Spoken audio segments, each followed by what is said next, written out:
Lalu bagaimana tren jumlah penyintas talasemia di Indonesia dan bagaimana mencegah bahkan memutus rantai talasemia?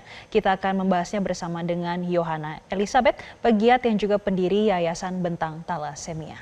Selamat sore Mbak Yohana, kita ingin tahu sampai dengan saat ini sebetulnya tren ataupun jumlah dari penderita talasemia di Indonesia ini seperti apa Mbak Yohana? Ya, selamat sore. Terima kasih. Kalau dibilang tren atau jumlah itu seperti tadi disampaikan angkanya naik gitu ya. Naiknya memang mungkin yang tidak signifikan dengan jumlah berkali lipat, tetapi tetap yang namanya naik itu adalah suatu kerugian, bukan sesuatu keuntungan karena artinya dengan bertambahnya jumlah teman-teman kita, adik-adik kita yang menderita talasemia mayor ini itu akan membawa dampak yang besar dalam finansial negara, yaitu dana BPJS yang semakin besar juga otomatis terserap untuk membantu mereka. Di lain itu, mereka juga masih perlu menambah biaya mereka karena kita tahu di BPJS itu ada platform tertentu, sementara selain transfusi darah segar, mereka juga memerlukan vitamin dan obat-obat pengurai dari zat besi.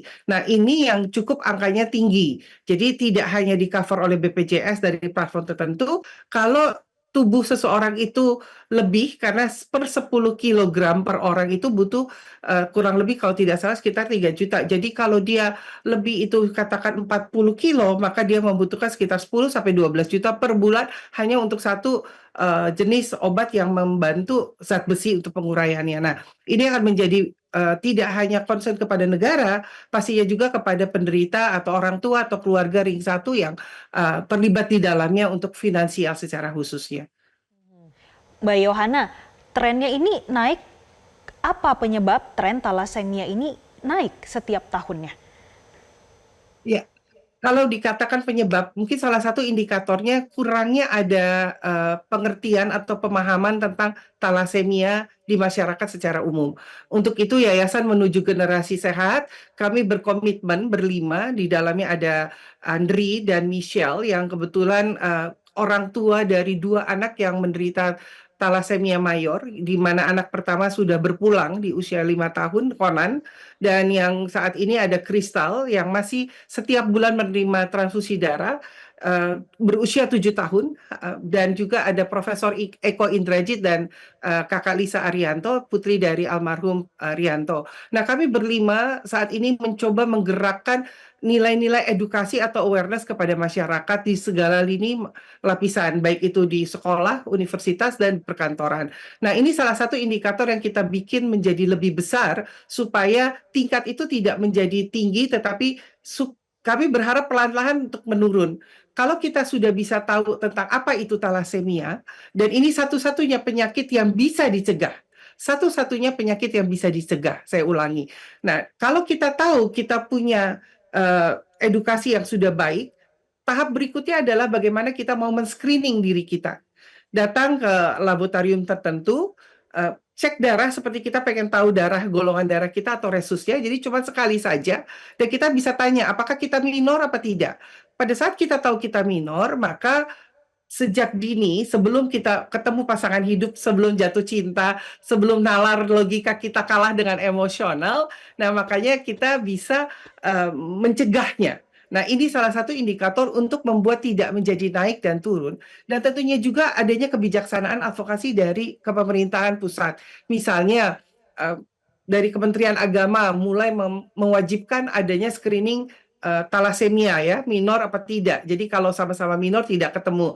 Atau mungkin kebijaksanaan pusat lebih lagi inti di kepemerintahan sentral, yaitu melalui presiden, di mana bisa menerapkan wajib screening dan wajib tidak diperbolehkannya menikah minor ketemu minor. Kalau itu bisa terjadi, maka kita akan bisa menciptakan negara zero talasemia yang sudah dilakukan oleh negara tetangga di Singapura. Ya, Mbak Yohana, kita akan lanjutkan perbincangan bagaimana risikonya kalau kemudian talasemia ini tidak tertangani, kemudian edukasi seperti apa yang harus kita berikan kepada masyarakat. Kita akan bahas, tapi kita jeda terlebih dahulu. Pemirsa, tetaplah bersama kami di Newsline. Pemirsa, ada kembali di Newsline dan kita lanjutkan perbincangan terkait dengan penanganan talasemia di Indonesia. Kita lanjutkan berbincang bersama dengan pegiat talasemia Mbak Yohana. Mbak Yohana, kalau kemudian penderita talasemia ini tidak mendapatkan penanganan yang tepat begitu, apa sebetulnya risiko hingga seberapa harapan hidup bagi penderita talasemia? Ya, terima kasih. Sebelum kita masuk ke thalassemia mayor, sebetulnya ada tiga, yaitu minor, intermedia, dan major. Tapi kita akan fokus di major, di mana memang adik-adik yang penyintas thalassemia major ini membutuhkan transfusi darah segar. Sekali lagi, darah segar dalam arti kata dalam kurun waktu 2 minggu, karena yang mereka butuhkan adalah oksigennya. Kalau mereka tidak dapat oksigen dengan baik, artinya maka secara otomatis organ tubuh mereka tidak akan dapat bekerja dengan baik. Kalau sudah tidak bekerja dengan baik, maka akan fatal akibatnya. Ada banyak hal yang akan terganggu, tidak hanya satu dan dua sisi saja, tetapi akan secara perlahan-lahan menggerogoti dalam tanda kutip tubuh di dalamnya, sehingga membuat usia mereka menjadi terhenti. Karena kan tubuh perlu oksigen untuk berkembang dan segala macam dalam kehidupan sehari-hari, untuk beraktivitas juga. Nah, ini yang dibutuhkan. Kenapa darah segar? Karena jangka waktu dari pendonor memberikan sampai 14 hari itu nilai oksigen itu masih tinggi.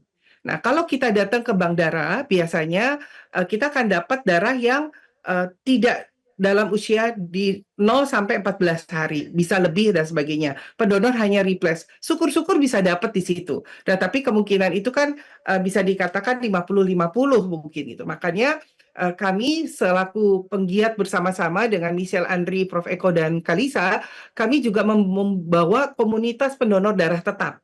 Di mana tugas kami ini sebetulnya adalah menjembatani komunitas-komunitas yang udah ada, yang berkelompok dari teman-teman yang menjadi satu dari beta mayor thalassemia ini, dan kami mencoba mengkoneksikan, menyambung. Jadi kalau kita sudah dapat pendonor darah tetap, kita akan membawa satu titik ketemu dengan titik tersebut. Contoh misalnya di daerah Kebonjeruk, kita ketemu satu anak thalassemia di Kebonjeruk, maka kita akan mengkawinkannya supaya dia mendapat pendonor darah tetap. Satu orang itu membutuhkan 8 orang. Kenapa 8? Karena kalau kita ngomong perempuan itu baru bisa transfusi darah yang 3 bulan sekali karena ada masa period. Tetapi laki-laki 2 bulan sekali. Nah, satu orang itu butuh 6. 2 ini backup.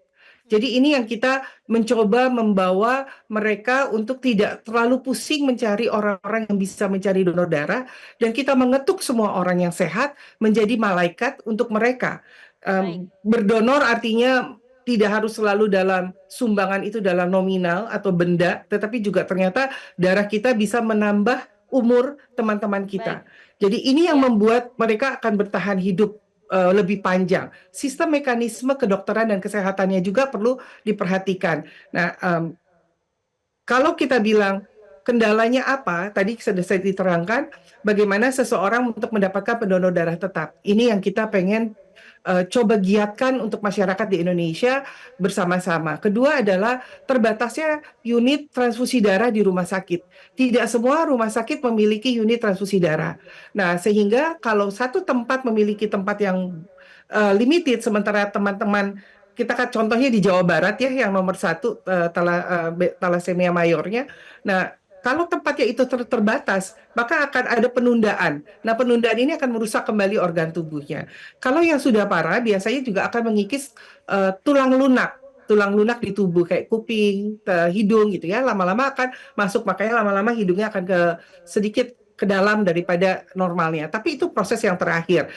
Makanya teman-teman kita, adik-adik kita yang saat ini sedang berjuang di thalassemia beta mayor, tadi dikatakan dicuplikan, ada yang harus lewat susun tulang belakang tetapi tidak ada di Indonesia, dan kita bisa menciptakan hal ini dengan memberikan mereka darah dulu deh.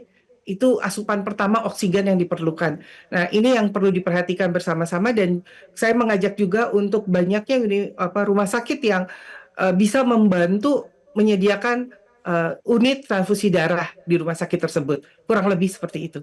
Baik, terima kasih Mbak Yohana Elizabeth selaku pegiat talasemia sudah memberikan insight-nya bagi pemirsa Metro TV terkait dengan talasemia. Terima kasih Mbak Yohana. Jelajahi cara baru mendapatkan informasi. Download Metro TV Extend sekarang.